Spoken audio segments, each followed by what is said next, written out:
धन धन तुम ही ते काज सब आज भये, कर जोरी बार बार वंदना हमारी है। मंगल कल्याण सुख ऐसो हम चाहत हैं, हो मेरी ऐसी दशा जैसी तुम धारी है, हो मेरी ऐसी दशा जैसी तुम धारी है। नए चक्र का भी मंगलाचरण पढ़ते। जो एक शुद्ध विकार वर्जित अचल परम पदार्थ है, जो एक ज्ञायक भाव निर्मल नित्य निज परमार्थ है, जिसके दर्श व जानने का नाम दर्शन ज्ञान है। ओ नमन उस परमार्थ को जिसमें चरण ही ध्यान है।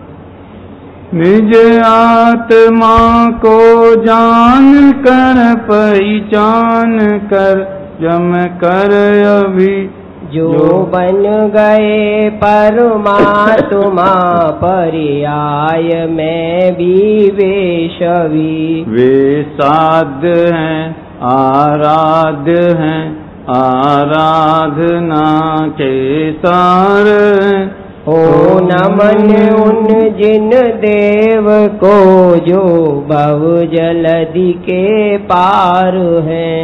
भव चक्र से जो भव्य जन को सदा पार उतारती, जग जाल में कांत को जो रही सदा नकारती।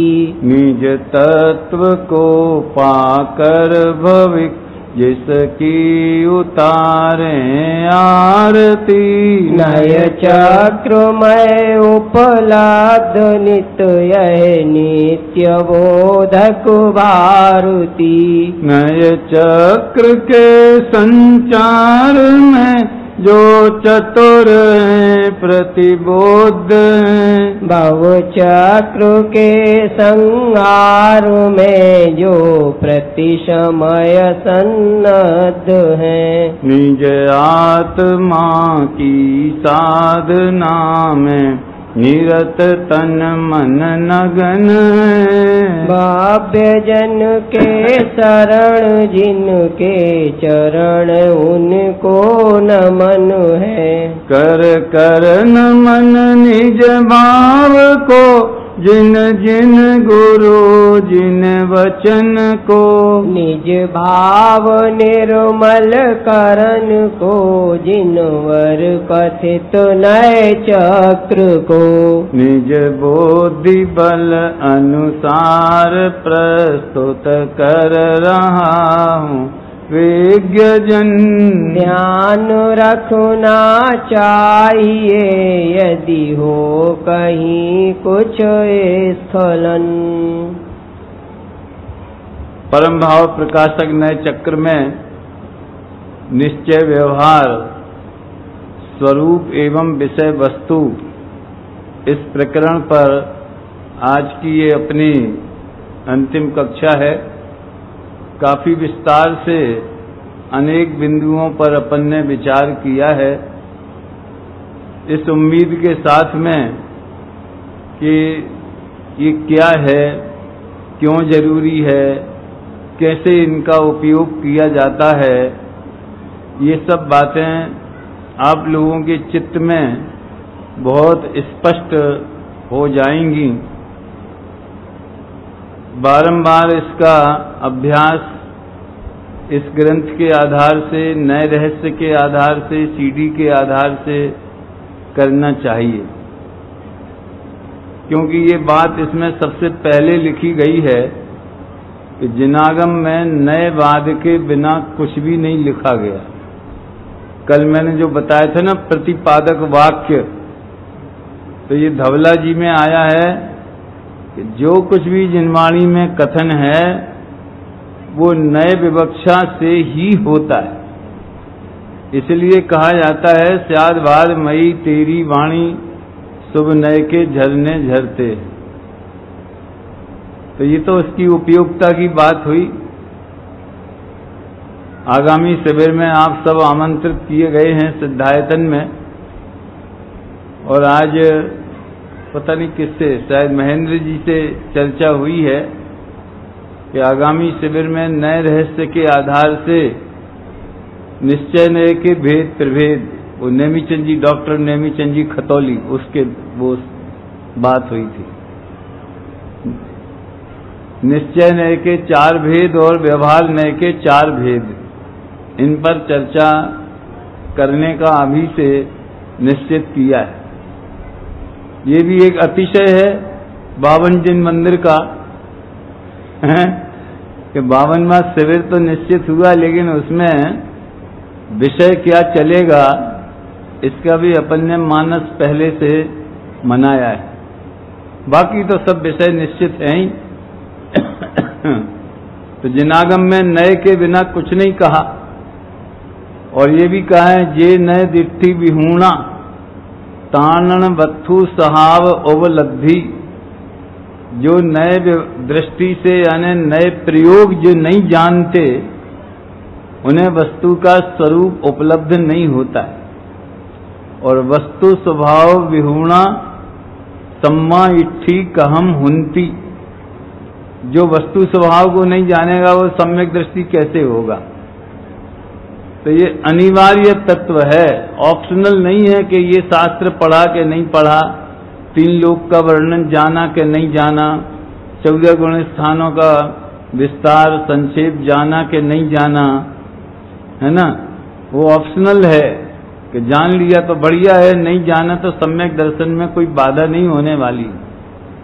2.5 दीप कहाँ हैं और नंदीश्वर दीप कहाँ हैं, जान लो तो बहुत बढ़िया, और नहीं जाना तो कोई बहुत बड़ी रुकावट नहीं होने वाली।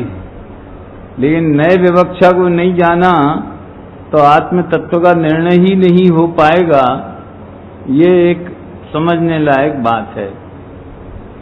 कल जो मैंने 4 बिंदुओं पर नए प्रयोग, खासकर व्यवहार नए के प्रयोग जो हैं 4 बिंदुओं पर लागू किए थे, बाद में मेरे को कहा गया एक बार दोबारा इन्हें आत्मा पर लगा करके बतावे। से अपन ने चर्चा तो कल बहुत कर ली थी, आत्मा पर लगावे। तो संक्षेप में मैं वो चर्चा करता हूं, फिर इस विषय को आज पूर्ण करूंगा। ये जो अंतिम प्रकरण है पक्षातिक्रांत का, संयोग से समय भी आज बहुत है, हैं? जल्दी भागने की जरूरत नहीं है। देखो, सबसे पहले अपन शुरू करें प्रतिपादक वाक्य। समझ में आया ना? क्योंकि जिनागम सबसे पहले पढ़ते हैं तो जिनवाणी मिलती है, 7 तत्वों का कथन मिलता है, और वो प्रमाण नयैरधिगम, प्रमाण और नय से वस्तु स्वरूप को जाना जाता है। तो जिनागम में जो वस्तु स्वरूप बताया है वो सब प्रतिपादक वाक्य है। तो पहला तो अपन चेतन को है उपयोग रूप आत्मा में लगाना है ना, तो आत्मा प्रतिपाद्य बिंदु हुआ। किसके बारे में बात करना है अपने को? आत्मा के बारे में, अपने स्वरूप के बारे में, निज स्वरूप के बारे में। तो चेतन को है उपयोग रूप, ये प्रतिपादक वाक्य हुआ। और व्यवहार में से देखो तो ये मनुष्य है, देव है, नारकी है, 1 इंद्री है, 2 इंद्री है, ये भी प्रतिपादक वाक्य हुए। सुनना ध्यान से इधर। तो निश्चय ने भी एक अपेक्षा से देखा जाए तो वस्तु स्वरूप का स्वाश्रित निरूपण करता है।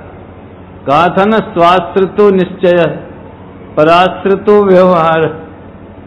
तो चैतन्य लक्षण से आत्मा का वर्णन किया, अथवा गुण स्थानों से शरीर की तरफ से वर्णन किया। तो प्रतिपाद्य तो अपना आत्मा है और प्रतिपादक ये दोनों वचन हैं। अब इसमें व्यवहार में की बात जब भी आवे तो बहुत सारी परिभाषाएं और विस्तार बताया था, ऐसा है नहीं, निमित्त आदि की अपेक्षा कहा गया है। तो व्यवहारने के प्रयोग स्वद्रव्य परद्रव्य को मिला के निरूपण किया। आत्मा को मनुष्य कहा तो ये स्वद्रव्य परद्रव्य को मिलाकर निरूपण किया है। तो पहचानने के लिए ठीक है, अनुभव करने के लिए इसको छोड़ देना, यानी इससे दृष्टि हटाना, इसका नाम है व्यवहार न्याय का निषेध। तीसरा पॉइंट था जो कल तुमने कहा था ना, उसी की बात करता हूं। प्रतिपादन की अपेक्षा, यानी आत्मा चैतन्य स्वरूप है अथवा पंचेंद्रिय है, ये उसके स्वरूप का वर्णन है।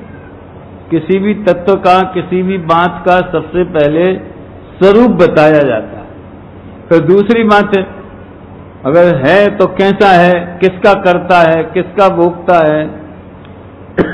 तो अपनी पर्यायों का करता है, अपने रागादि भावों का करता है, ये कर्ता कर्म की अपेक्षा हो गई। शरीर आदि का करता है, घटपट आदि का करता है, दुकान मकान का करता है, ये भी व्यवहार में से यानी कर्ता कर्म वाला एक प्रकरण, एक टॉपिक, भोक्ता भोग्य वाला एक टॉपिक, ज्ञाता ज्ञेय वाला एक प्रकरण, और स्वरूप मुख्यतया चार होते। समझ में आया ना? या तो स्वरूप की चर्चा होगी, या कर्ता कर्म के बारे में होगी, या भोक्ता भोग्य के बारे में होगी, अथवा ज्ञाता ज्ञेय के बारे में होगी। बहुत लंबी चर्चा है। देखो, भोगने के बारे में सब जीवों का सुख दुख, जीवन मरण, लाभ हानि निश्चय से उनके द्वारा किए गए कर्मों के अनुसार होता है। ये भोक्ता भोग का प्रकरण और कर्मों के अनुसार होता है, लेकिन इसमें नो कर्म का निषेध है। नो कर्म का प्रति राग द्वेष नहीं करना, भाई भाई से, पिता पुत्र से, समाज वालों से, अड़ोसी पड़ोसी से राग द्वेष नहीं करना, क्योंकि वे तुम्हारे सुख दुख के कर्ता नहीं है। जो भी परिस्थिति बन रही है निश्चय से तुम्हारे कर्म के उदय से ही बन रही।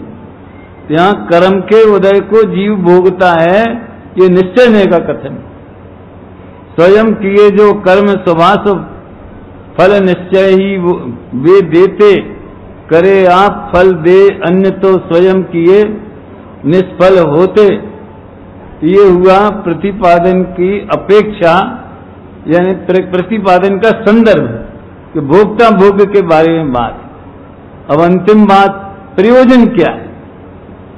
कर्मों के अनुसार फल भोगना पड़ता है, इसका प्रयोजन है अपनी ओर दृष्टि दो। समझ में आया ना?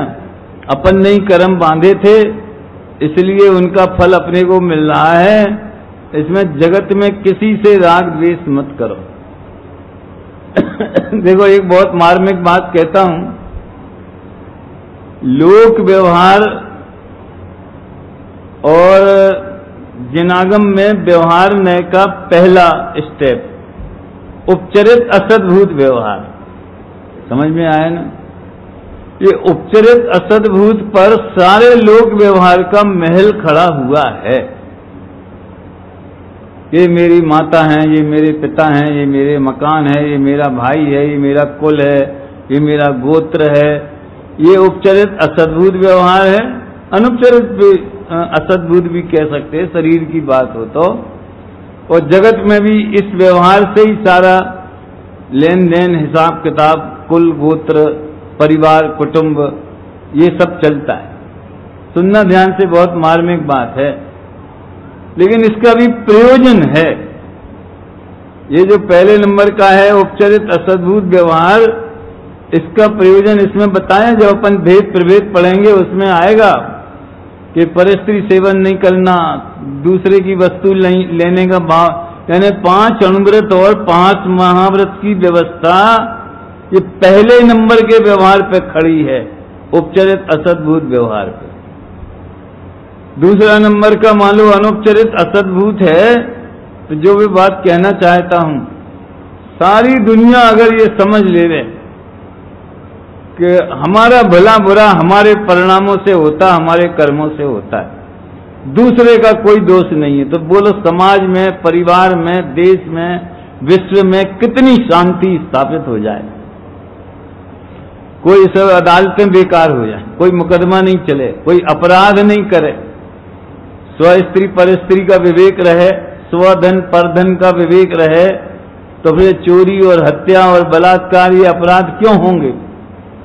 यानी जैन दर्शन का व्यवहार में इतनी ताकत है कि पंचम काल में भरत क्षेत्र में ही वो स्वर्ग जैसा वातावरण बना सकता है। हमारे व्यवहार में इतनी पवित्रता और इतनी ताकत है। परमार्थ की तो बात ही छोड़ो, परमार्थ तो कोई सामाजिक विषय को में व्याप्त नहीं होता, वो परिवार में व्याप्त नहीं होता। परम अर्थ, परम पदार्थ, परम तत्व आया था ना मंगलाचरण में, नियम सार में। तो परमार्थ तो अपने स्वयं में आने के लिए है, वो तो समझ लिए भव का अंत करने की विद्या है। यानी हम व्यवहार का भी सही ढंग से पालन करें तो समाज और परिवार में और देश में सुखी रहेंगे, और परमार्थ का पालन करें, उसका अनुकरण करें, श्रद्धान करें, तो हम भव जन्म मरण से ही मुक्त हो जाएंगे। ये प्रकरण है। अभी मेरे पास जो ग्रंथ है उसमें 62 पेज है, और पंडित जयचंद जी छावड़ा का एक समय सार की कथन शैली वाला पैराग्राफ है। प्रकरण ये चलता है कि जब कल अपन ने कहा कि व्यवहार ने कब निषेध करना और निषेध करने का क्या मतलब है, तो निश्चय नय के द्वारा व्यवहार नय का निषेध होता है, लेकिन निश्चय नय में जो अनुभूति स्वरूप की होती है उससे भी निश्चय के विकल्प का निषेध हो जाता है। सुनो सुनो, इधर लक्ष्य करो। आज पता नहीं दिनेश जी दादा का प्रवचन सुना था ना ध्यान से, न जाने कौन से महाभाग्य से या उनका मूड था कि एक बहुत मार्मिक समस्या का समाधान जो कोई बहन गई होगी उसने कहा होगा अनुभूति कैसे होवे, उसमें ये बात आ गई जो इसमें आज अपन करने वाले। व्यवहार में ये कथन आएगा, देखो भैया पुरुषार्थ तो करना पड़ेगा। करने की बात माने व्यवहार, होने की बात माने परमार्थ। क्या बोला? होता स्वयं जगत परिणाम, मैं जग का करता क्या काम, दूर हटो पर कृत परिणाम, सहजानंद रहूं अभिराम। अपना ज्ञानानंद महोत्सव है तो ज्ञानानंद रहूं अभिराम। यानी तुम पर से दृष्टि हटाओ, स्वभाव में दृष्टि लगाओ, ये मिथ्यात्व का नाश करो। मिथ्यात्व का नाश किए बिना मोक्ष मार्ग प्रारंभ नहीं होगा। ये सारा कथन यद्यपि कर्ता कर्म का भेद करता है, अकर्ता स्वभावी आत्मा को कर्ता बता रहा है, भले अपनी पर्याय का सही, तो इस हिसाब से सद्भूत व्यवहार में जाता है। लेकिन पर का धन समाज गजबाज राज कछु काज न आवे। ये छोड़ो झंझट धंधे की, तुम दुकान करते नहीं हो, तुम तो दुकान का विकल्प मात्र करते हो। समझ में आया? तुमने मंदिर बनाया ही नहीं, तुमने तो मंदिर बनाने का विकल्प मात्र किया, तुमने शिविर लगाया ही नहीं। कहां गया संजय? है? तुमने शिविर लगाया ही नहीं, तुमने तो शिविर लगाने का विकल्प का भी करता व्यवहार से हो, पर के तो करता हो ही नहीं। तो सुनना, पर के कर्तृत्व का निषेध किया, इसलिए अपनी पर्याय का कर्ता और उसके पुरुषार्थ की प्रेरणा कि ज्ञायक पर दृष्टि रखो, ये निश्चय में चला गया। एक ही कथन कभी निश्चय का होता, कभी व्यवहार का होता है। जब वो किसी अन्य कथन के निषेध के अभिप्राय से होवे तो वो निश्चय का हो जाता है, निषेधक लक्षण। जब उसी में स्वयं में ही कर्ता कर्म का भेद बताया जा रहा होवे या वो किसी और का प्रतिपादन कर रहा होवे तो वो व्यवहार का हो जाता है। तो मैं ये बात क्यों यहां छेड़ी? तो है तो निश्चय की बात कि आत्मा को जानना है, आत्मा को पहचानना है, यही सम्यक दर्शन है, यही मोक्ष मार्ग है। ये निश्चय की बात नहीं है, लेकिन ये निश्चय संबंधी विकल्प है। जब निश्चय संबंधी परिणमन होगा तो मुझे सम्यक दर्शन करना है, ये विकल्प भी टूट जाएगा। और अभिप्राय में ये वासना तो पहले टूट जाएगी। समझ में आया? कहने का मतलब ये है कि कुछ भी करने का विकल्प है वो समझ लो भेद में, व्यवहार में जाता है, और अनुभूति के काल में ये विकल्प भी छूट जाते हैं। केवल सहज ज्ञान, सहज आनंद। कभी कभी गुरुदेव के वो लिखा रहता ओम, या उसके नीचे ओम सहज चिदानंद, ऐसा। तो भैया परिणाम स्वयं अपनी योग्यता से होता है। मैं तो कभी कभी एक बात कहा करता हूं, कोई अपने पास आया कि साहब हमें एक बात बताओ, सम्यक दर्शन के लिए क्या पुरुषार्थ करें। ऐसे बहनसुर की चर्चा में बहुत ये बातें आती हैं, जो यही विषय बहुत घूमता है उनमें, सब लोग यही पूछते हैं जाके। तो हमें सम्यक दर्शन प्रकट करना है, बताओ क्या करें। तो हमने मुझे, तुम कौन हो? पहले अपना आईडी कार्ड दिखाओ। तुम कौन हो माने तुम अपनी मान्यता में कौन हो। वस्तु स्वरूप तो हमें भी पता है कि निश्चय से कौन हो, व्यवहार से कौन हो, मान्यता में क्या हो तुम। समझ में आया? मैं तो ज्ञायक हूं, झूठ बोलते हो। अगर मैं ज्ञायक हूं ऐसी दृष्टि तुम्हारी होती तो ये प्रश्न लेके आते कि सम्यक दर्शन कैसे हो, इसका उपाय बताओ। हैं? ये द्रव्य की शुद्धि और पर्याय की अशुद्धि के बारे में भी ये बात मैंने कई दफे पंडित साहब से भी सुनी और गुरुदेव से भी सुनी। अच्छा जी इधर आओ ना। सुनो ध्यान से, बड़ी मजेदार बात है भाई। द्रव्य तो शुद्ध है लेकिन पर्याय में अशुद्धता है। ऐसा लगता है कि हम कोई तीसरे हैं और ये द्रव्य है और ये पर्याय है, और द्रव्य शुद्ध है और पर्याय में अशुद्धता है। प्रमाण की भाषा भी ऐसे ही होती। द्रव्य दृष्टि से आत्मा शुद्ध है, वर्तमान पर्याय में अशुद्ध है। देखो ये थ्योरी है, प्रैक्टिकल नहीं है। थ्योरी है ये, प्रैक्टिकल क्या है? द्रव्य शुद्ध है ऐसा जिसकी दृष्टि में आया, अनुभव में आया, वेदन में आया, अब उसकी पर्याय अशुद्ध कैसे रहेगी? तो जो द्रव्य को शुद्ध अनुभव करता है उसको पर्याय अशुद्ध है, ये लेकिन लगाने की जगह नहीं बचेगी उसको। लेकिन इसी तरह से ज्ञायक, हम तो ज्ञायक हैं, तो बात हो गई ना, खत्म हो गई यहीं। और सम्यक दर्शन की डिमांड खत्म हो जानी चाहिए। ये एक समझ लो वस्तु स्वरूप के निर्णय का अंतिम बिंदु है कि जहां करने और होने का फर्क समझा जाता है। करना वो एक विकल्प की दशा है, ऐसा करना है, ऐसा करना है। अरे पर का कुछ नहीं करना है, अपना करना है, स्वभाव सन्मुख होना है। समझ में आया ना? ये होने में दादा ने बहुत मार्मिक कहा कि किस ज्ञान में तेरा भगवान आत्मा ज्ञेय बनेगा। कौन से श्रुत ज्ञान में भगवान आत्मा ज्ञेय बनेगा ये नक्की है। तो भगवान की बात पे भरोसा है कि नहीं? और एक दफे अपन ने भगवान की बात का निर्णय कर लिया तो पुरुषार्थ चालू हो गया। करो कर्तव्य। तो मैं कहता हूं एक बहुत सुंदर बात, बहुत मार्मिक बातें आई आज है। जैसे उन्होंने कहा कि भाई भगवान प्रसन्न हो गए कि मांग लो। हे प्रभु मैं तो यही मांगता हूं कि मेरी मांग समाप्त हो जाए। अब देखो, इंद्रादिक पद नहीं चाहूं, विषयन में ना ही लुभाऊं, तो विषय भोगों की मांग समाप्त कर दी, लेकिन फिर भी उसके विरुद्ध दूसरी मांग खड़ी हो गई। रागादिक दोष हरीजे, परमात्म निज पद दीजे। मेरे में चाह कछु हो रही। थोड़ा अपन मजाक में बोलें तो ये छल नहीं है। भगवान ने कहा क्या चाहिए? प्रभु मेरे में चाह कछु हो रही। तो भगवान ने कहा ठीक है, जब इनको कुछ नहीं चाहिए तो अपन चलो अपने सिद्धालय में। हैं? तो ठहरो भगवान एक मिनट, क्या है? रत्नत्रय निधि दीजिए मुनि।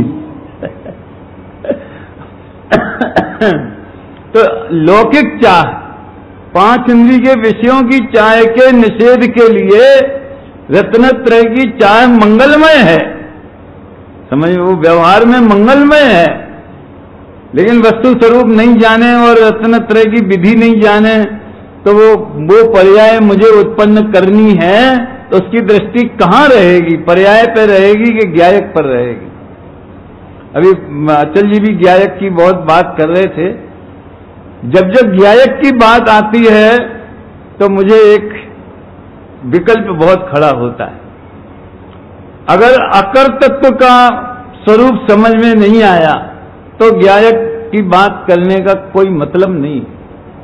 मैं ज्ञायक हूं यानी सबको जानने वाला हूं, तो उसमें भी पिछले दरवाजे से कर्तापना घुस जाता है।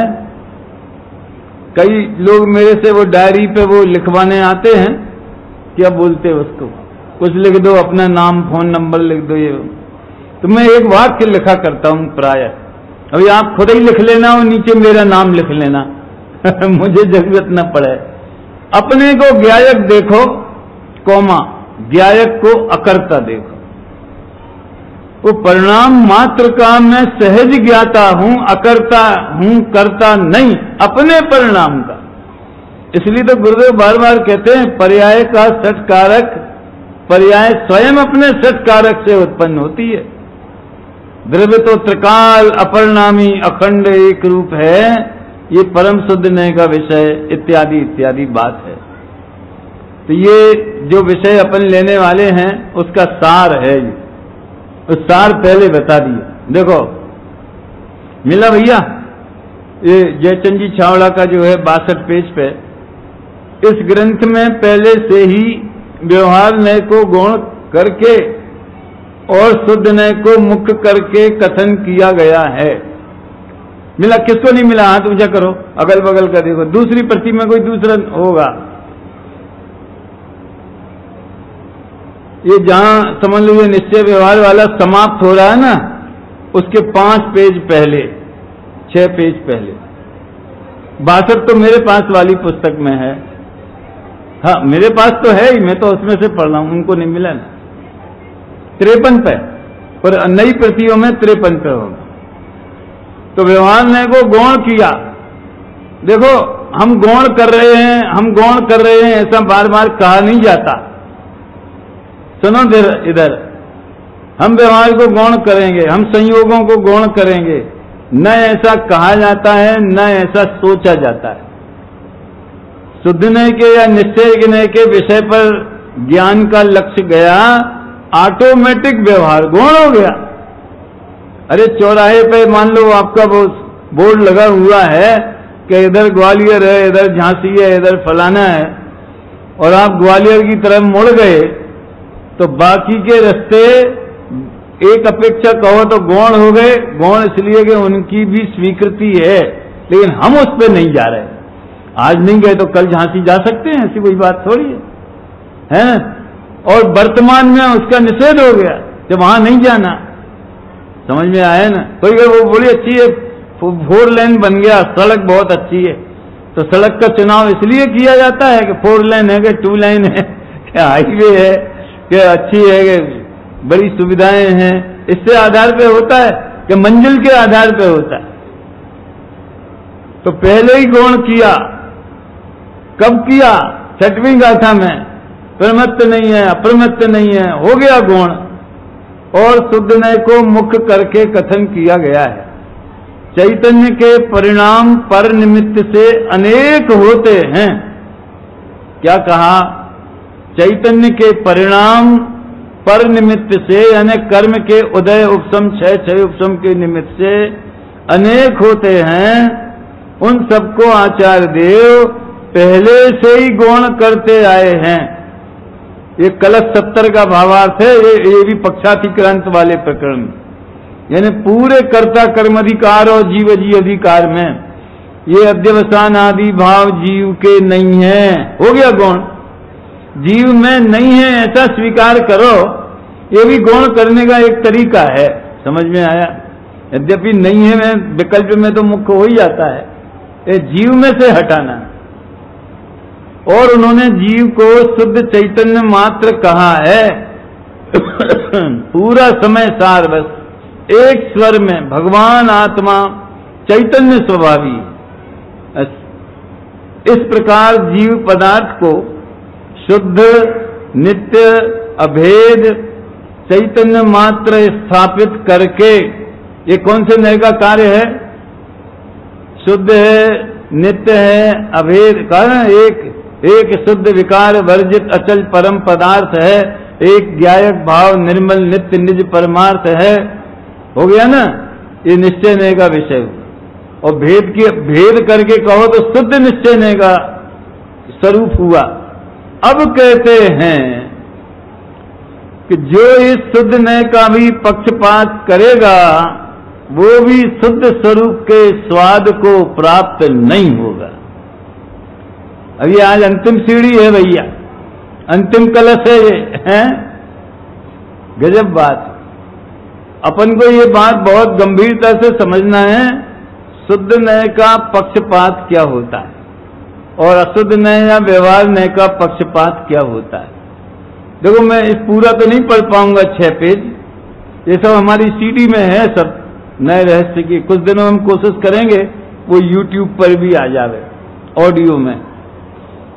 तो एक तो मिथ्यात्व अवस्था में जो मान्यताएं होती हैं उन्हें भी पक्षपात कहते हैं, और सम्यक दर्शन होने के बाद भी तत्व निर्णय के प्रसंग में जो विकल्प खड़े होते हैं, चाहे वो अशुद्ध नए के हों चाहे शुद्ध नए के हों, उन्हें भी पक्षपात कहते हैं। दोनों भूमिकाओं के पक्षपात की चर्चा इसमें की है। अपना प्रयोजन मुख्यतया मिथ्यात्व दशा में जो पक्ष बन जाता है उसके आधार पर अपने को बात करनी चाहिए, ताकि अपन उससे ऊपर उठ के पक्षातिक्रांत हो गए। पक्षातिक्रांत का मतलब ये होता है कि वस्तु स्वरूप को मध्यस्थ भाव से जान लेना। जैसे तराजू का कांटा होता है, अब तो वो इलेक्ट्रॉनिक आ गई, अब तो कांटे ही खत्म हो गए, अब तो नंबर आने लगे उसमें 1-1 ग्राम के, हैं? नहीं तो कांटा बिल्कुल सेंटर पे है, न इधर झुकेगा न इधर झुकेगा। ऐसे हमारा ज्ञान द्रव्य स्वभाव को जैसा है वैसा जानता है, झुकता नहीं है। सुनना ध्यान से, जब झुकने की बात आवे तो समझ लो उसमें श्रद्धा का कलर डाल दिया, चारित्र का कलर डाल दिया। झुकना श्रद्धा और चारित्र से होता, अपनापन किया, इससे ज्यादा झुकना और क्या होगा? अपना मानना, मैं ज्ञायक हूं ऐसी प्रतीति, ये श्रद्धा का स्वरूप है, और लीनता ये चारित्र का स्वरूप है। तो ज्ञान क्या करता है? ज्ञान तो श्रद्धा को दिखा देता है कि तुम्हारा अपनापन करने लायक, ध्यान करने लायक ये है। अपन ने तो बहुत चर्चा की है इसकी और भी उदाहरण भी बहुत हैं। अभी तो मुझे केवल इतना कहना है कि पर्याय क्षणिक है तो क्षणिक को क्षणिक जान लिया, उसके प्रति उपेक्षा नहीं, द्वेष नहीं। एक बार लालचंद भाई के प्रवचन में जब हम लोग जयपुर में पढ़ते थे तो हर साल लालचंद भाई को बुलाया जाता था, और हमारे शास्त्री होने के बाद भी जब तक वे असमर्थ नहीं हुए स्वास्थ्य की दृष्टि से 10 साल आए होंगे वो, हैं? तो हमने उनकी 3 डायरियां बनाई थी, उनके प्रवचनों के वाक्यों की 3 कॉपियां भरी थी, और बहुत आनंदमयी। कई लोगों के पास हमारी और लालचंद भाई की जो चर्चा है, हमारी मतलब पर्सनल नहीं, सभा में जो प्रश्न पूछे जाते थे और वे उत्तर देते थे, उसकी कैसेट कई लोगों के पास। किसी ने तो मुझे मेल पे भेजी भी थी, अब वो मेल में पड़ी है कि नहीं ईमेल में पता नहीं कहाँ है। वो सुनने लायक है वो प्रकरण। तो वो कहते थे, सुनो, ज्ञान को मध्यस्थ होना चाहिए, दृष्टि के विषय का राग नहीं और पर्याय के विषय के प्रति द्वेष नहीं, जैसा है वैसा स्वीकार कर लिया। जैसे कि मान लो आपके पड़ोस में एक बहुत करोड़पति अरबपति सेठ रहते हैं, तो अब सेठ जी को सेठ जी कहोगे, इसमें पक्ष क्या हुआ? हैं इसलिए कह रहे। कोई परिचय पूछे, बहुत बड़े आदमी हैं, इतनी फैक्ट्री है, इतना दान देते हैं, तो प्रशंसा करोगे। अगर प्रशंसनीय गुण है और आपने प्रशंसा की तो ये पक्ष नहीं हुआ। और उनका एक नौकर है, ड्राइवर है, तो किसी ने पूछा ये कौन है, तो ड्राइवर है। भाई आप इसका अपमान करते हो, ये तो ड्राइवर, आप ड्राइवर बोलते। अरे जो है तो बोला। पर्याय क्षणिक है कि वर्तमान में विकारी है तो वैसा जान लिया। ज्ञायक अपरिणामी है, त्रिकाली है, शुद्ध है, चैतन्य है, अनंत शक्ति स्वरूप, वैसा जान लिया। हमने तो जैसा है वैसा जाना है, उसमें पक्ष का क्या सवाल। सुनना ध्यान से, बहुत मार्मिक बात है। तो इस तरह दोनों नयों के विकल्प करना वो तो पक्षपात कहलाता है, और दोनों नयों के द्वारा वस्तु का निर्णय करके स्वसंवेदन में आ जाना वो दशा पक्षातिक्रांत कहलाती है। देखो, अशुद्ध नय की तो बात ही क्या है, किंतु यदि कोई शुद्ध नय का भी पक्षपात करेगा तो पक्ष का राग नहीं मिटेगा। मिथ्यात्व दशा में जो शुद्ध नय का पक्ष होगा वो वेदांत जैसा होगा। समझ में आया ना? वो पर्याय की बातें नहीं सुनने चाहेगा, भड़क उठेगा। अब पर्याय की बात हमसे मत करो, पर्याय को तो आलोक आकाश में भेज दो। ये मिथ्यात्व दशा का पक्ष है। और सम्यक होने के बाद भी शुद्ध नय संबंधी जब 12 भावना का चिंतन होता है, तत्व का चिंतन होता है, वस्तु स्वरूप का चिंतन होता है, तो शुद्ध नय के विषय संबंधी विकल्प आते हैं, तो वो विकल्प को पक्ष बोलते हैं। सम्यक दर्शन के बाद जो विकल्प हैं वो पक्ष हैं, और सम्यक्त के पहले एकांत मान्यता है वो पक्ष है। कभी कभी मैं सोचता हूं, आप लोगों को भी, हमारे जो विद्वान साथी बैठे हैं उनके लिए मैं प्रश्न देता हूं। 5 प्रकार का मिथ्यात्व कहा, विपरीत, एकांत, विनय, संशय और अज्ञान। तो विपरीत मिथ्यात्व तो जीव को अनादिकाल से, वो अग्रहित में भी है, ग्रहित में भी, ख्याल में आए ना? विपरीत, ये जीवादि प्रयोजन भूत तत्व सरधे तिन माही विपर्य यत्व, ये वो विपरीत हो गया। लेकिन एकांत मिथ्यात्व अनादि से नहीं होता। वो तो मनुष्य गति में और पढ़ लिख जाए और समझ लो बौद्ध पक्ष का हो जाए, कि सांख्य का हो जाए, कि वेदांत का हो जाए, कि जैन में भी अकेले निश्चय ने का हो जाए, कि अकेले व्यवहार ने का हो जाए, तो एकांत। उभयामास में भी एकांत। विनय मिथ्यात्व तो समझ लो सारा जगत भरा हुआ है उससे, हैं? अपन तो भैया, कई लोग बड़े गौरव से कहते, देखो अपना धर्म तो बीतरागी। ये प्रकरण में यहां छेड़ना नहीं चाहता, बहुत लंबा है और नई पीढ़ी के लिए बड़ा जरूरी। हमारी 6 ढाला के प्रवचनों में है, उसमें सुनना है। क्या अपना धर्म तो बीतरागी है, तो इस मंदिर जाना, इस मंदिर नहीं जाना, ये अपना धर्म सिखाता है। अपने हिसाब से तो सभी भगवान पूज्य है। अरे भगवान तो एक ही है, मूर्तियों में फर्क है, भगवान तो एक ही है। तो कुदेव और सुदेव का भी विवेक न रखना, समझ में आया ना? ये विनय मिथ्यात्व। संशय ऐसा है कि ऐसा है, अज्ञान, ये सब बातें। खैर, तो अनादिकाल से देह में एकत्व बुद्धि, पर में एकत्व बुद्धि, कर्तृत्व बुद्धि है, ये एकांत तो है ही। लेकिन अब तत्व ज्ञान पढ़ लिया तो अपने को सर्वथा अकर्ता मानने की कल्पना करता। शुद्ध नय के पक्ष का क्या मतलब? अकर्ता अनुभव नहीं किया, दृष्टि अकर्ता के सन्मुख नहीं हुई, क्योंकि अकर्ता सम्यक ज्ञान में तो जहां अकर्तत्व की ओर ज्ञान ढलता है तो कर्तृत्व वाला पक्ष भी गौण रहता है, निषेध नहीं होता।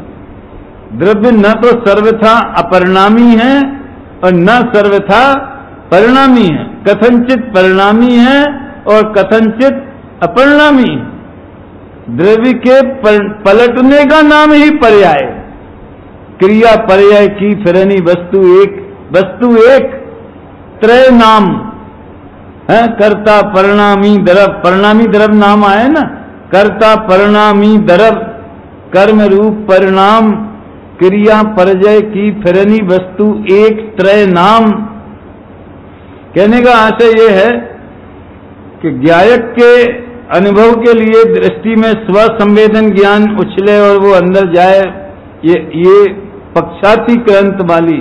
देखो गायक का अनुभव इसमें पक्ष नहीं है, पक्षातिक्रांत है, क्योंकि विकल्प नहीं है कुछ भी और अपना स्वरूप है। जैसे मान लीजिए यहां से आप कहाँ जाएंगे, तो एक गांव है पिड़ावा के पास, हमें वहां जाना है, तो कोई कहे हमारे गांव में आ जाओ, नहीं भाई अभी तो उनका कार्यक्रम हो गया है। तो हम अपने घर न जाएं और किसी दूसरे के यहां जाएं तो सामने वाला कह सकता है कि आपको उनसे ज्यादा प्रेम है, आप वहां बार बार जाते हो।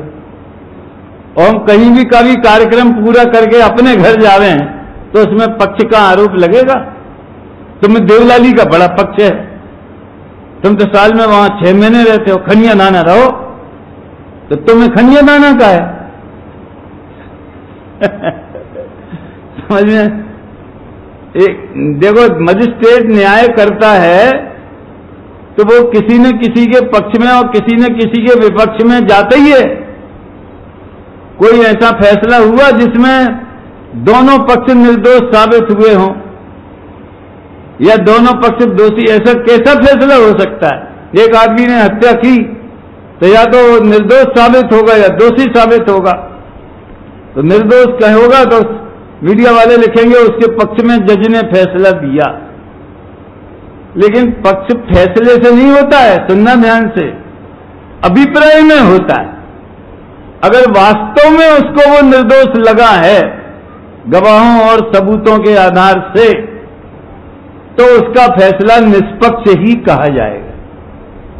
भले वो छूट गया तो उसने कोई पक्षपात नहीं किया मजिस्ट्रेट ने, और अगर मान लो उसको उम्र कैद की सजा दे दी तो क्या मजिस्ट्रेट को उससे द्वेष है ऐसा माना जाएगा? और जिस फैमिली की हत्या हुई है, जिस व्यक्ति की, उसके परिवार वालों का पक्ष है ऐसा माना जाएगा? यानी पक्ष कब कहोगे और कब निष्पक्ष कहोगे? सत्य का पक्ष निष्पक्ष कहलाता है। क्या बोला? सत्य का पक्ष जो है वो निष्पक्ष होता है और विषय कषाय के पोषण के लिए जो भी ज्ञान जहां भी झुकेगा वो पक्षपाती होगा। बड़ा सुंदर कलश है, ययेव मुक्त्वा नय पक्षपातम स्वरूप गुप्ता। इसमें आगे है वो कलश, देखो 64 पेज पे, अगले ही पेज पे है, स्वरूप गुप्ता निवसंति नित्यम विकल्प जाल चित शांत चित्ता तयेव साक्षात अमृतम पिबंती। तो ये पैराग्राफ देखो, यदि कोई शुद्ध ने का भी पक्षपात करेगा यानी विकल्प करेगा या पर्याय का निषेध करेगा, दो अर्थ बोले श्यामलाल जी ध्यान रखना। शुद्ध न्याय का पक्ष में ज्ञानी होगा तो शुद्ध न्याय के विषय के विकल्प होंगे, हैं, जब तक अनुभूति में नहीं है, और मिथ्या दृष्टि होगा तो पर्याय का निषेध बरतेगा, ये पक्षपात एकांत मिथ्यात। इसलिए वीतरागता प्रकट नहीं होगी, यानी शुद्ध न्याय का पक्ष करने से भी वीतरागता नहीं होगी। मैं तो गायक हूं, मुझे तो अपने में जाना है, तो चले जाओ ना भैया, अपने में ही जम जाना है, अपने में ही रम जाना है। समझ में आया ना? इन विकल्पों से भी वो वस्तु प्राप्त नहीं होती, सीधी बात ये है। ये उदाहरण बहुत आता है कि थाली में मिठाई रखी हुई है और मिठाई की बड़ी अच्छी सुगंध आ रही है, अपन बड़ी तारीफ कर रहे हैं, बगल में 4 आदमी, हाँ यार बनाई तो बहुत बढ़िया है, बहुत ऊंची टाइप की है, बहुत अच्छे हलवाई ने बनाई है। तो मिठाई की प्रशंसा करने से मिठाई का स्वाद नहीं आएगा, वो तो प्रशंसा से ऊपर उठो, अब तो शुरू करो ना भैया, हे स्वामी शुरू करो। समझ में आया ना? है ऐसे गायक की प्रशंसा करने से गायक का वेदन नहीं होगा, ये कहना है यहां। इसलिए शुद्ध पक्षपात को छोड़कर, देखो क्या लिखा, पक्षपात को छोड़कर चिन्मात्र स्वरूप में लीन होने पर ही समय सार को प्राप्त किया जाता है। तो निर्विकल्प दशा की बात है। और फिर भी निर्विकल्प नहीं हो गए तो भी अभिप्राय में तो निष्पक्षता की धारा, पक्षातिक्रांत की धारा बनी रहती, अभिप्राय में, श्रद्धान में। खैर, इसलिए शुद्ध नय को जानकर उसका भी पक्षपात छोड़कर उसका भी क्यों लगाया कि व्यवहार नय का तो पहले ही छोड़ के शुद्ध नय के आए हैं। जो इधर उधर भटक रहे हैं समझ लो वो व्यवहार में पड़े। व्यवहार का पक्ष माने इधर उधर भटकना, अपने घर के सामने भी नहीं आया, आंगन में भी नहीं आया। शुद्ध नय का पक्ष माने अपने घर के आंगन में आ गया, जहां जाना है उसके उस रास्ते पर आ गया, आंगन में आ, लेकिन घर नहीं आया है। और पक्षातिक्रांत माने घर में प्रवेश हो गया, ऐसी परिस्थिति।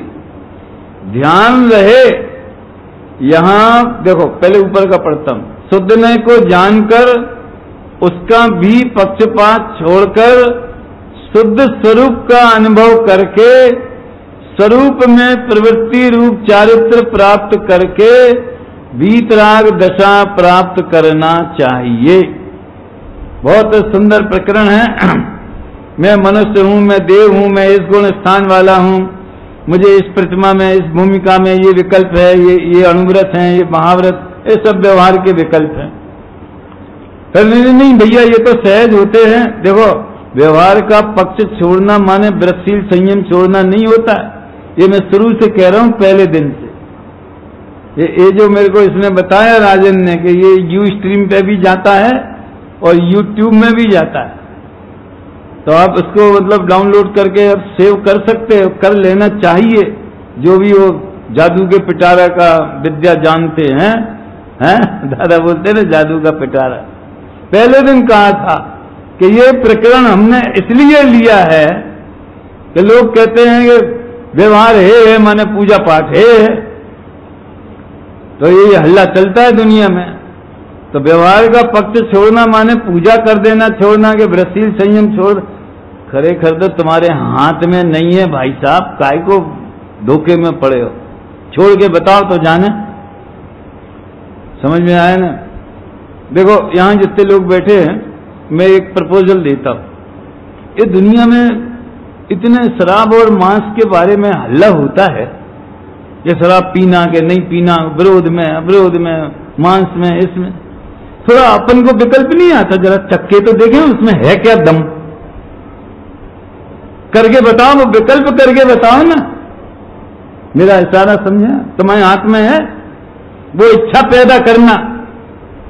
जो एक जैन कुल वाले सदाचार जीवन वाले व्यक्ति के समझ लो उसमें नहीं है, मन में नहीं है, वचन में और काय में तो बात दूर रही। जो बात जन्म से ही मन में नहीं डाली गई, संस्कारों में नहीं है, तो उसका विकल्प करके बता दो तो जाने।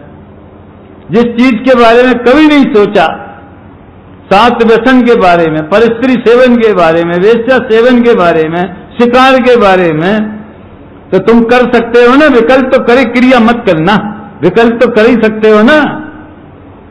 कुदेव कुकुर के सेवन के बारे में समझ में आया ना? तो जो अयोग्य विकल्प हैं भूमिका के, बेंसरी का एक बहुत बढ़िया वचन है, ज्ञानी को भूमिका के अयोग्य या भूमिका के विरुद्ध विकल्प आते ही नहीं है।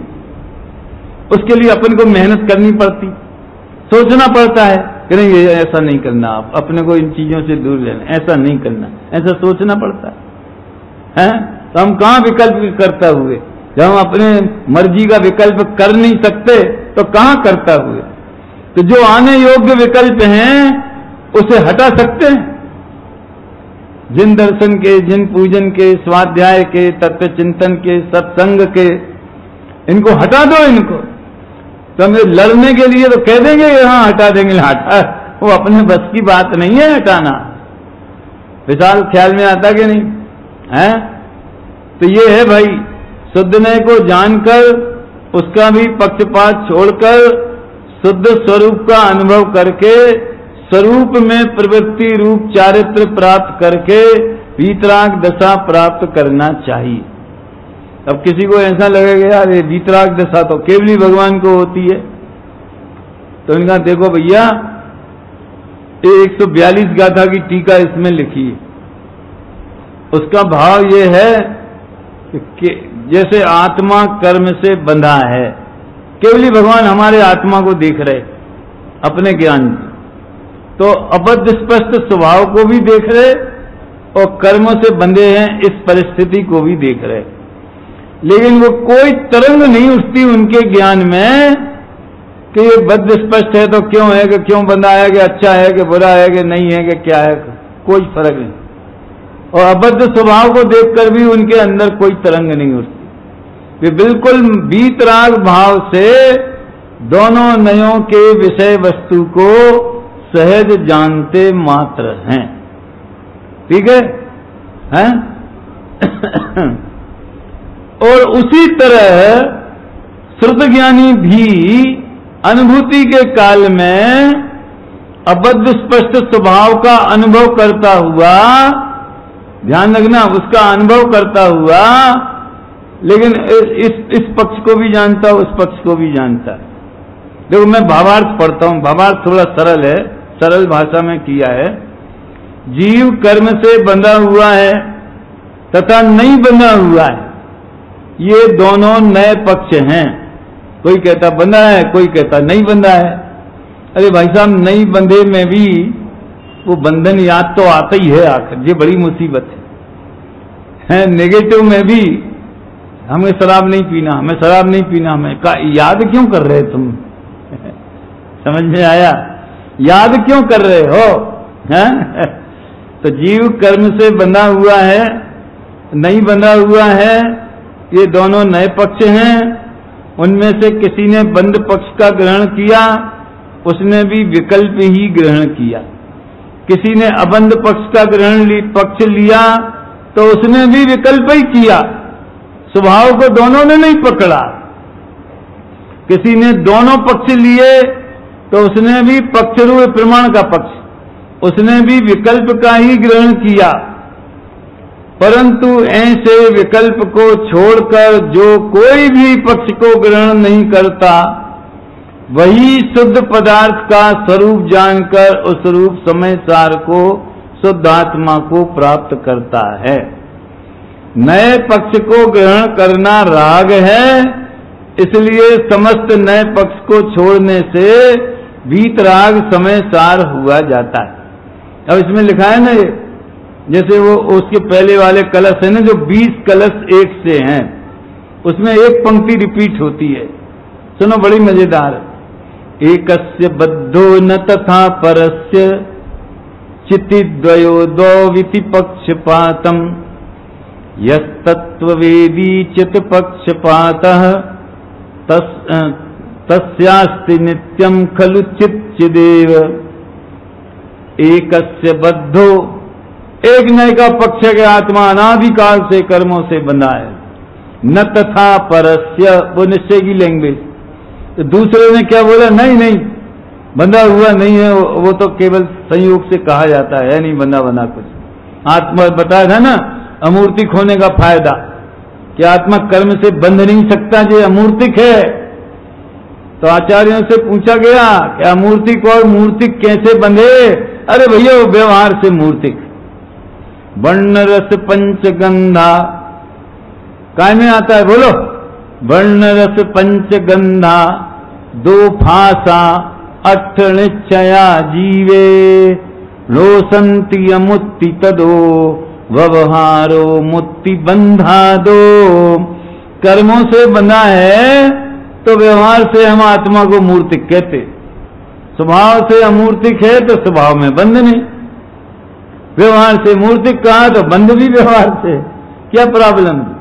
तो एक ने कहा न तथा चिति द्वयो द्वौ इति पक्षपातो, चैतन्य में ऐसे दोनों विकल्प खड़े करना ये पक्षपात। बंधा है ये विकल्प भी और नहीं बना है ये विकल्प भी। समझ में आया ना? द्वयो द्वविति पक्षपातो यस तत्व वेदी च्युत पक्षपातम। तत्व वेदी, तत्व माने वस्तु का स्वभाव, वस्तु के स्वभाव का वेदन करने वाले जो पक्षपात रहित हैं उन्हें तो चैतन्य चैतन्य, दादा के अनुवाद में है, उनको तो चैतन्य सदा चैतन्य रूप है, वह चैतन्य है, तो उसमें पक्षपात नहीं है। अरे उसमें तो चैतन्य रस का वेदन है, उसमें काहेगा पक्षपात। और देखो ये 69वां कलश, इसका भी भावार्थ पढ़ता हूं। जब तक कुछ भी पक्षपात रहता है तब तक चित्त का क्षोभ नहीं मिटता। मोह क्षोभ, क्या? मिथ्या दृष्टि को मोह और सम्यक दृष्टि को क्षोभ। चारित्र मोह के उदय से जो राग द्वेष होते हैं वे क्षोभ कहलाते, और मिथ्यात और मिथ्यात सहित राग द्वेष वे सब मोह में शामिल हो जाते। जो एक प्रकरण की अपन कल्पना करें, पक्ष और पक्षातिक्रांत, व्यवहार का पक्ष, निश्चय का पक्ष और पक्षातिक्रांत अपने जीवन के अनुभव की चीज है। कोई भी चीज का सिलेक्शन करना हो ना, जैसे माताएं बहनें साड़ी खरीदने गईं, समझ, मैं तो इसको बड़े पुरुषार्थ का काम समझता हूं। मेरी दृष्टि में सम्यक दर्शन प्रकट करना सरल है और एक साड़ी चुन लेना महान कठिन काम है? तो साड़ी अचल जी आप पक्षातिक्रांत हो, हम भी पक्षातिक्रांत। इस मामले में अपन दोनों एक ही से है, पक्षातिक्रांत ही है। तो परिस्थिति क्या बनती है उसकी कल्पना करें। एक दुकान पे पहुंचे, बड़ी भीड़ लगी है, सेल लगी है, और जैसे तैसे समझ लो एक सेल्स में, आइए बहन जी, आइए बहन जी, बैठिए बैठिए बैठिए। उनका कितने रेंज की चाहिए, उनको दिखा दो, मतलब 1000-2000 के बीच की दिखा दो, कोई भी नाम नहीं। अब उसने चालू करी दिखाना, तो सैकड़ों साड़ियां दिखाएगा हैं। अभी ये कलर ठीक नहीं है, ये ठीक नहीं है, ये ठीक नहीं है। तो जो ठीक नहीं है उसके बारे में भी सोचा तो वो व्यवहार का पक्ष हुआ। जो नहीं लेना है उसके बारे में सोचना ये व्यवहार का पक्ष है। समझ, वो गौण निषेध करने लायक है ना। अरे ये तो एक तरफ, तो ये तो नहीं चाहिए, ये तो नहीं चाहिए। समझ में आया ना? अभी 2-4 पसंद आ गई तो जो आपस में और भी ग्रुप गया है ना पूरा, वो डिस्कस करें इन 3 में से कौन सी बढ़िया लग रही, एक सिलेक्ट कर लो तुम, हैं? तो अब धीरे धीरे वो निश्चय के पक्ष में आ रहे। जिन्हें नहीं खरीदना है उन्हें छोड़ दिया, और इन 3 में से कोई एक खरीदना है उसका विकल्प जाल चला। अब जैसे तैसे समझ में आया, एक अंत में सिलेक्ट हुई कि ये खरीदना है, खरीदी नहीं लेकिन नक्की हो गया कि ये खरीदना है, तो ठीक है भैया इसको पैक कर दो। तो अभी वो निश्चय के पक्ष में आ गए, जिसे ग्रहण करना है उसका पक्ष चालू हो गया। हाँ ये बढ़िया है, ये बहुत अच्छी है। अब सुनो होता क्या है और होना क्या चाहिए। वो काउंटर पे गए, उसका बिल पेमेंट हो गया और साड़ी घर में ले आए। कायदे से तो अब अच्छी है कि नहीं है ये कोई विकल्प नहीं होना चाहिए, समझदारी इसमें है। लेकिन अब क्या करें, वो राग की दशा है ना, तो पहन ली और फिर बहू से पूछी कैसी लग रही, सास से पूछी कैसी लग रही, पति से पूछी कैसी लग रही। तो हम बुरी लग रही है ऐसा कह देवे तो क्या होगा बताओ तुम, हैं? बुरी लग रही है ऐसा कहे ना, नहीं पसंद नहीं आई, काय को ले आई, हमसे कहती ना हम तो और अच्छी ला देंगे। तो अब तुम वापस करने जाओगी क्या?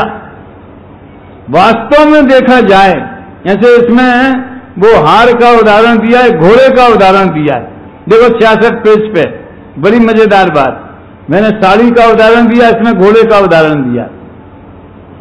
66 पेज पे देखना भैया, संस्कृत में लिखा है, यथा कश्चित देव दत्तो अपूर्वान परोक्षान अस्वान राज्ञे निवेदयति। उसके नीचे, जैसे कोई देवदत्त नामक पुरुष राजा से अपूर्व परोक्ष घोड़ों के बारे में चर्चा करता है। एक आया काबुल से, अरे साहब ऐसे जोरदार घोड़े हैं कि जरा एड लगाओ और बिल्कुल 100 की स्पीड से भागता है, बड़े बलिष्ठ हैं, बलवान हैं, देखा नहीं? तो राजा बड़ी उत्सुकता से कैसे हैं, छोटे हैं, बड़े हैं, लाल हैं, उनके धर्म गुणों के बारे में बार बार विकल्प उठाकर पूछता है। उसी प्रकार परोक्ष पदार्थ की चर्चा होने पर उसमें रहने वाले अनंत धर्मों के बारे में विकल्प होते हैं। देखो, विकल्पों का होना स्वाभाविक है, वो भी स्वभाव, उस भूमिका का स्वभाव है। किंतु जब वे घोड़े जिनकी चर्चा राजा ने देवदत्त से सुनी थी वे सामने आ जाएं तो सारे विकल्प मिट गए। घोड़ा देख लिया और विकल्प मिट गए। जब हम लोग ये पढ़ाते थे दादा, एक बहुत बढ़िया घटना अकबर बीरबल की सुनाते थे, आप लोगों ने भी सुनी होगी कि अकबर के दरबार में काबुल का एक व्यापारी आया और एक घोड़ा लेकर के आया। समझ में आया ना? देख राजा प्रसन्न हो गए। कितने का? 500 स्वर्ण मोहरों का है। चलो ये तो खरीद ही लो, और तुम एक काम करना, 500 घोड़े ले आना, हमारी घुड़साल में ऐसे ही घोड़े होने चाहिए। हाँ साहब हुजूर ले आऊंगा, 1 महीने बाद आऊंगा, ये आपकी कृपा हो जाए, मैं तो गरीब आदमी हूं, 500 घोड़ों के पैसे मिल जाएं। तो 500 गुणित 500 स्वर्ण मुद्राएं कितनी हुई? समझ में आया ना? 500 गुणित 500 स्वर्ण मुद्राएं उसको दे दी गई, 50,000 स्वर्ण मुद्राएं। अब फिर बाद में जब वो चला गया तो बात आई गई हो गई। पता नहीं राजा को क्या सनक सूझी कि बीरबल, अपने यहां बहुत से लोग बुद्धिमान दिखते और बहुत से लोग मूर्ख दिखते, एक लिस्ट तो बनाओ कितने मूर्ख हैं अपने राज्य में। तो उसने लिस्ट बनाई और सबसे ऊपर लिखा राजा अकबर सर, या मेरा नाम लिखा।